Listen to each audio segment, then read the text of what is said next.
নমস্কার বন্ধুরা, আমার নতুন আরও একটা ব্লগে তোমাদের জানাই অনেক অনেক স্বাগত।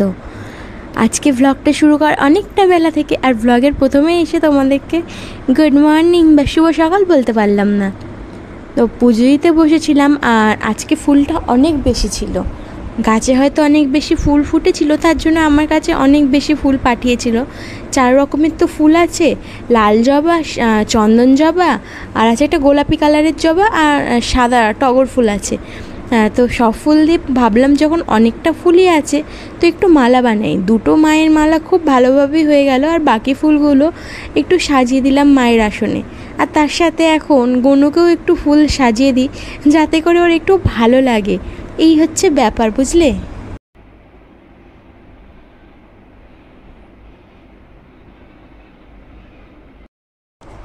নমস্কার বন্ধুরা, নতুন দিক, নতুন আরও একটা ব্লগ, নতুন সকাল বলবো না, বিশ্বাস করো আজকে সকাল থেকে ব্লগ শুরু করার চেষ্টা করেছিলাম কিন্তু পারিনি। এত গরমের মধ্যে ইচ্ছাই করছে না কোনো কিছু করতে, ব্লগ করতে। তো মানে যা হোক তা হোক করে কাজগুলো করছে, আর প্রচণ্ড বেশি গরম পড়েছে জানো। এই ভাবলাম পুজো দেওয়ার সময় ভাবলাম চলো এবার ব্লগটা শুরু করা যাক, মোটামুটি যতটা হয় ব্লগটা করা যাক। কেন জানি না কতটা কি ব্লগ হবে, বা মানে কতটা করতে পারবো সেটা জানি না। তো ওটসটা না অনেক দিন ধরে পড়ে রয়েছে, সেই আগের মাসে ওটস কিনেছিলাম, তো তখন থেকে পড়ে রয়েছে। এবার নষ্টও তো হয়ে যাবে, ডেট ওভার হয়ে যাবে, 2 মাস হয়ে গেল। ভাবলাম তো ওটসটাই বানিয়ে খেয়ে নিই। তো এখন এই যে দেখো না, ওটস দিয়ে ওই গোলা রুটির মতন হয় না, ওটস দিয়ে গোলা রুটি করেছি, আর একটু পেঁয়াজ কেটে নিয়েছি। কাঁচা লঙ্কা নেই, নাহলে কাঁচা লঙ্কা দিতাম। আমি আবার ঝাল ঝাল ছাড়া খেতে পারি না, কাঁচা লঙ্কা নেই। আর এত রোদের মধ্যে না আমার বাইরে যেতেও ইচ্ছা করছিল না যে গিয়ে কাঁচা লঙ্কা নিয়ে আসবো। চলো খেয়ে নিই একটু শান্তি করে, প্রচণ্ড গরম লাগছে। আমি গরমের মধ্যে কিচ্ছু ভালো লাগছে না আজকে, সারাদিন মনে হচ্ছে ভয়েস ওভার দিয়ে দিয়ে ব্লগটা তোমাদের দেখতে হবে। চলো সাথে থাকো, ব্লগ কন্টিনিউ করতে থাকো, আর অবশ্যই আমাকে সাপোর্ট করো। আর যেহেতু প্রত্যেকটা দিন সকালবেলা শানু বিছানাটা গুছিয়ে দেয়, তো ও না আর চাদরটা পাল্টায় না। আমি অনেকবার বলেছি একটু চাদরটা পাল্টিয়ে দাও, 1 সপ্তাহ হতে যায়, 3 দিন 4 দিন হয়ে গেছে, তখন থেকেই বলেছিলাম যে চাদরটার ওয়ারগুলো একটু পাল্টিয়ে দাও। ওর আর টাইম হয়ে ওঠে না, ও সে শুয়ে থাকে, আর যখন পড়তে আসে তার 1-2 মিনিট আগে উঠে বিছানাটা জাস্ট হালকা করে গুছিয়ে দেয়, ব্যাস হয়ে যায়। আর আমি তো সেই সময় রান্না করি, তার জন্য আর গোছাতেও পারি না। সকালবেলা উঠে যাই বিছানা গোছাবো, তাহলে করে আমার রান্নার দেরি হয়ে যাবে, সেই কারণে ও একটু গুছিয়ে টুছিয়ে দেয় আর কি। তো আজকে ভাবলাম বিকালবেলা একটু চাদরটা পাল্টিয়ে নিই। এত গরম পড়েছে, না পাচ্ছি ঘুমাতে, না পাচ্ছি শুতে, কী যে কষ্ট হচ্ছে কীভাবে বোঝাবো তোমাদেরকে। আর প্রত্যেকটা দিনই গরম গরম শুনতে শুনতে হয়তো তোমাদেরও বোর লাগছে, কিন্তু বিশ্বাস করো খুব বেশি গরম। আর আমি যে আমার ভিডিওতে আমার মনের কথাগুলো তোমাদের সাথে শেয়ার করি, আমার প্রত্যেক দিনের জীবনযাপন তোমাদের সাথে শেয়ার করি, তো সেই জন্যই আর কি বলে ফেলি যে গরম বা অন্য কিছু যেসব কথাগুলো বলি না, সেগুলো আমি আমার মন থেকেই বলি। কখনো কোনো কথা আমি বানিয়ে বা মাথায় ভেবে টেবে তারপরে কখনোই বলি না, জানো তো।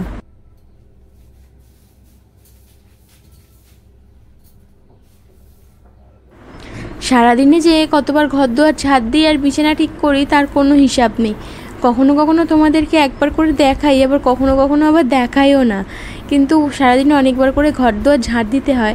আর ওই যে কয়েকদিন ধরে এত পিঁপড়ে হয়েছে যে ঘরেও চলে আসছে এখন। আগে তো বারান্দাটাই ছিল, কিন্তু আজকে 2 দিন ধরে দেখছি ঘরেও চলে আসছে। তার একটা কারণ হচ্ছে ওই যে ঠাকুরকে পুজো দিচ্ছি, আর ওই মিষ্টিগুলো থাকছে, কখনো বাতাসা, কখনো নকুনদানা, অথবা কখনো সন্দেশ, সেই মিষ্টিগুলো পড়ে রয়েছে। তো সেইগুলোতে পিঁপড়ে ধরে যাচ্ছে, আর ওইগুলো সরাতে গেলেই পিঁপড়েগুলো ঘর ভর্তি হয়ে যাচ্ছে। এই হচ্ছে ব্যাপার। আর কি করব বলো তো, পিঁপড়ে মানে তাড়ানোর জন্য কোনো উপায় বলো তো তোমরা। ঘরটা ঝাড় দিই না, বারান্দাটাও একটু ঝাড় দিয়ে দিচ্ছি। সকালবেলা একবার ঝাড় দিয়েছিলাম, তাও অনেক ধুলো উড়ে এসেছে, যার জন্য আরেকবার ঝাড় দিচ্ছি। আর এই রেক্সিনগুলো তো বারবার গুটিয়ে যায়, যদি রক থাকতো একেবারে হয়তো ভালো হতো, কিন্তু রকটা যেহেতু নেই, এই রেক্সিনের জায়গাগুলোকেই না ভালোভাবে পরিষ্কার পরিচ্ছন্ন করে রাখতে হবে।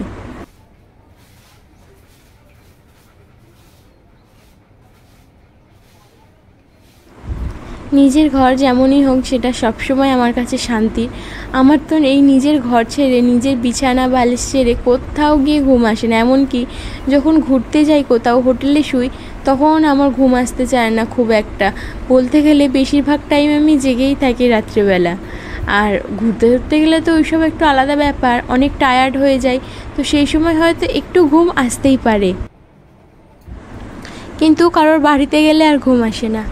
এই যে দেখো না, ঘরে টুকিটাকি এই যে কাজগুলো ছিল সেরে নিয়ে একবার গা ধুয়ে নিলাম। চুল টুল ভিজাই না, চুল ওই একবার ভিজিয়ে স্নান করি, তারপরে যতবারই গায়ে জল ঢালি ওই চুলটা মাথার উপরে আটকিয়ে নিই, জানো তো। আর হচ্ছে কি, এত গরম পড়েছে যে 3-4বার করে স্নান করতেই হচ্ছে। স্নান না করলে তো আর হচ্ছেই না, শরীর একদম যেন ভালো লাগছে না। আমি ভাবলাম যে এখন থাক, এখন ওই কটা 5:45 মতন বাজে, এরকমই হবে। ভাবলাম যে এখন থাক, একেবারে রাত্রিবেলা রান্না করে গা ধোবো, কিন্তু আর টিকতে পারলাম না এই গরমে, সেই গিয়ে ধুয়েই এলাম। তো এখন চান টান মানে গাটা ধুয়ে নেওয়ার পর আর কোনো কাজ ছিল না, তো ভাবলাম ইনস্টাগ্রামে 2-3টে রিলস বানাই। তো 2টো রিলস বানিয়েও ছিলাম ইনস্টাগ্রামে, আর তারপরেই না শানু চলে এসেছিলো কাজ থেকে। আজকে একটু তাড়াতাড়ি চলে এসেছে। অবশ্যই ও আসবে জানতাম। আর কী বলো তো, আমার না এটা আজকে না অনেক দিনকার অভ্যাস যে শানু আসার আগে না আমি নিজে একটুখানি ভালোভাবে থাকার চেষ্টা করি। খুব বেশি সেজেগুজে থাকি সেরকম না, ওই হালকা করে চুল টুল আজকে টিপ পরে, আর মাঝে মাঝে একটু ঠোঁটের মধ্যে লিপস্টিক দিই, আবার মাঝে মাঝে দিই না, এইটুকুনি ব্যাপার। আর আগে না অনেকটা সেজেগুজে থাকতাম, বিয়ে যখন হয়েছিল প্রথম তখন না খুব ভালোভাবে সেজেগুজে থাকতাম। তো এটা হচ্ছে একটা নিজের মধ্যে ব্যাপার, সবাই কিছু কিছু মানুষ করে আর কিছু কিছু মানুষ করে না, সত্যি কথা আমার খুব ভালো লাগে।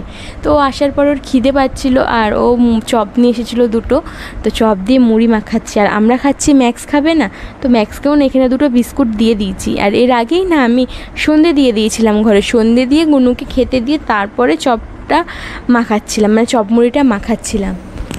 আর কি বলবো তোমাদেরকে, খাওয়া দাওয়া করে উঠতে না উঠতেই আবার রান্নার কাজ চলে আসে। তো অনেক দিন ধরে না চাউমিন খেতে ইচ্ছা করছিল, কিন্তু ওই যে শানু ঘরে থাকে না, আর চাউমিন তো ঠান্ডা হয়ে গেলে একদম ভালোই লাগবে না, তার জন্য না চাউমিন করতে করছিলাম না। আর এখন তো ওই আজকে না শানু ঘরেই আছে, কোথাও বেরায়নি, যার জন্য ভাবলাম যে আজকে একটু চাউমিন এনে বানাই। দুজনে যেহেতু খাবো, একটা চাউমিনে হয়ে যাবে, আর একটু বেশিই হয়ে গেছিলো সত্যি বলতে। আর আমি আলুও দিয়েছিলাম আজকে চাউমিনে। আমি টিফিনের সময় চাউমিন করলে আলু দিই না, কিন্তু মাঝে মধ্যে আলু দিই। আলু দিয়ে চাউমিন খেতে না ভালো লাগে। সেই ছোটোবেলার কথা মনে পড়ে যায়। ছোটোবেলায় না খুব একটা তো এরকম টিফিন পেতাম না, কিন্তু যখনই পেতাম এরকমভাবেই মা বানিয়ে দিত, ডিম, আলু, পেঁয়াজ, কাঁচা লঙ্কা দিয়ে খুব সুন্দর করে বানিয়ে দিত। আর তখন তো অত রকমের সস দিতও না, শুধুমাত্র ওই টমেটো সস নিয়ে আসতো, তাও পাউচগুলো নিয়ে আসতো। ওই যে এখন যেগুলো 2.5 টাকা করে হয়েছে, তখন হয়তো 1 টাকা করে ছিল। ওই 1 টাকা দামের সস নিয়ে আসতো 2-3টে, আর এরকম চাউমিন দিয়ে দিত। ওই সব দিনগুলো না এখন অনেক মিস করি। এখন চাইলে অনেক অনেক চাউমিন বানিয়ে খেতে পারি, হয়তো বা অনেক রকম সস দিয়ে খেতে পারি, কিন্তু সেই সব দিনগুলো আর ফিরে পাই না, জানো তো। চাউমিনের মধ্যে একটু ম্যাগি মশলা দিলে কিন্তু ভালোই লাগে, টেস্টটা খুব একটা খারাপ লাগে না। এখানে চাউমিনটা আমার হচ্ছে, আর ওখানে না দুধ বসিয়েছি। এর আগে প্রেশার কুকারে দেখালাম না, আজকে প্রেশার কুকারে করে ম্যাক্সের জন্য ভাত বসিয়েছি। যদি রুটি করতাম ওকে রুটিই খাওয়াতাম, যেহেতু রুটি করব না আর ভাতও কিছু করব না, তো ও কী খাবে, তার জন্য ওর জন্য একটু প্রেশার কুকারে করে একসাথে মাংস আর ভাত সিদ্ধ করে নিয়েছি। আর ওইদিকে দুধ হচ্ছে না, দুধটা মানে যে গরম হচ্ছে, ওটার মধ্যে আজকে আমি টক দই বানাবো, ম্যাক্সের জন্য বানাবো। কেন প্রত্যেক দিন বাইরে থেকে টক দই কিনে আনতে হচ্ছে, আর এই এত গরমে, আর বাইরের টক দইগুলো অতটা ভালোও না গো, পুরো লিকুইড, একদমই বিচ্ছিরি খেতে লাগে। তার জন্য ভাবলাম যে ঘরে একটু দই পাতি, আমিও খেতে পারবো, ও খেতে পারবে, ওই কারণে একটু ঘরে দই পাতবো, যে যার জন্য হচ্ছে দুধটা গরম করে নিচ্ছি।